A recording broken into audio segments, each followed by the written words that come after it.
Julio Jones has been traded to the Tennessee Titans. What up, guys? Jeff Lightsy Jr. at the Black Boss Channel and Victory Formation. We're going to talk about what Julio actually does for the Titans right after the bumper.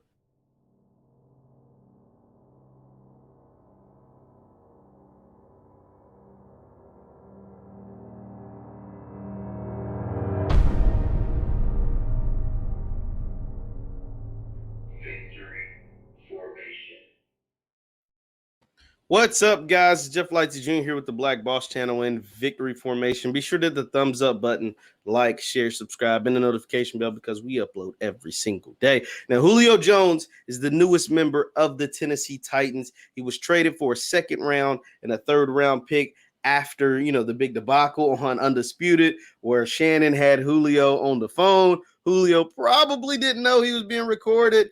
And Julio said, man, I'm out of there. And guess what? Now he's out of there. A.J. Brown made it funny, very compelling argument to get Julio in Tennessee. And guess what? His front office listened. And they went out and acquired the future Hall of Famer, one of the greatest wide receivers to ever touch the field in the NFL. Now he is a member of the Tennessee Titans.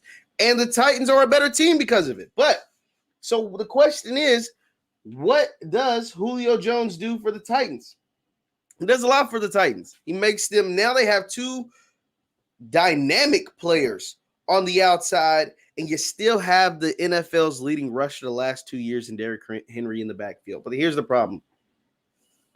The Tennessee Titans quarterback is Ryan Tannehill. And no fault of Ryan Tannehill's of his own. Ryan Tannehill is just an average quarterback. Like Ryan Tannehill, actually, he's an above average quarterback. He's a good quarterback.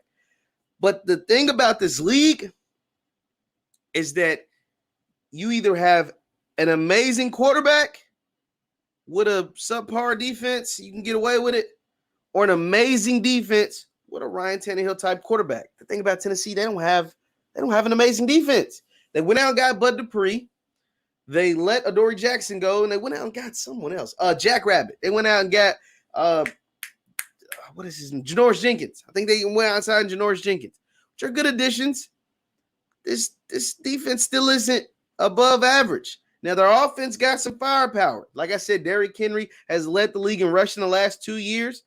A.J. Brown is a rising star. He's been a two-time Pro Bowler, I want to say. And Julio is Julio. But is that enough to overcome a defense that doesn't strike fear in anybody? To stop teams like Kansas City, like Buffalo, like whatever Miami's able to put up, like New England. Like, are you going to choose Miami? Are you going to choose Tennessee over those teams? Now, Tennessee's benefit is that they play in a division that isn't that great. Indianapolis Colts have a really good team, a really good roster, but it's all dependent on Carson Wentz. How can Carson put it all together? The Houston Texans are just garbage. And then the Jacksonville Jaguars ain't going to do nothing. They with the number one overall pick, they'll be in the top 3 again in the NFL draft. Let's just be honest. They're not a very good team.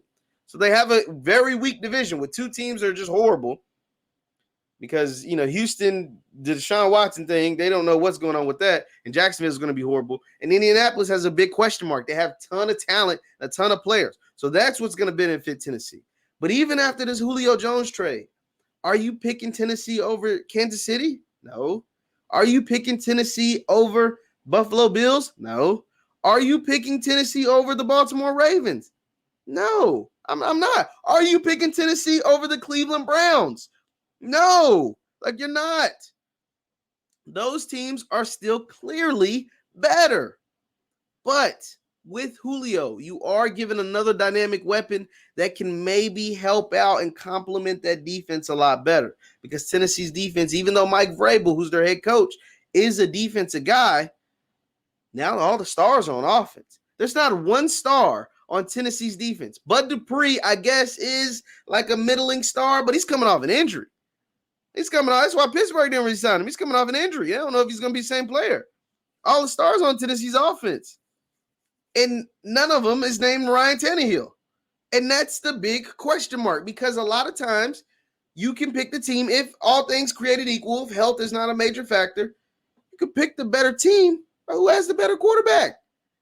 In Baltimore, Kansas City, Buffalo, and maybe even Cleveland, have better quarterbacks. Not to mention their rosters are stacked.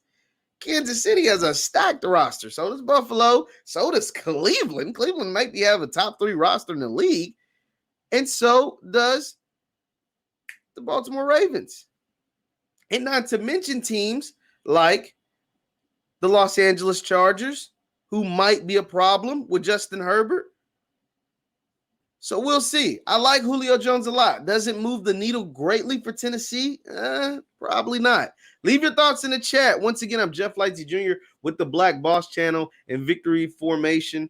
Be sure to hit the thumbs up button, like, share, subscribe, and follow me on Instagram at jlightsy7. I post content on there all the time. Leave your thoughts in the chat. Please leave your thoughts in the chat on whether this Julio Jones trade made Tennessee one of the favorites in your eyes. I'm saying no, but I mean, maybe you disagree. Maybe you think something else. Maybe you think more of Julio than I do. And I love me some Julio Jones, but I think Tennessee's just got too much to overcome, especially. And I think they can only be so good. No offense to Ryan Tannehill, but Ryan Tannehill is their signal caller. Thanks, you guys. Thanks again. Be sure to hit the thumbs up button. I'm out.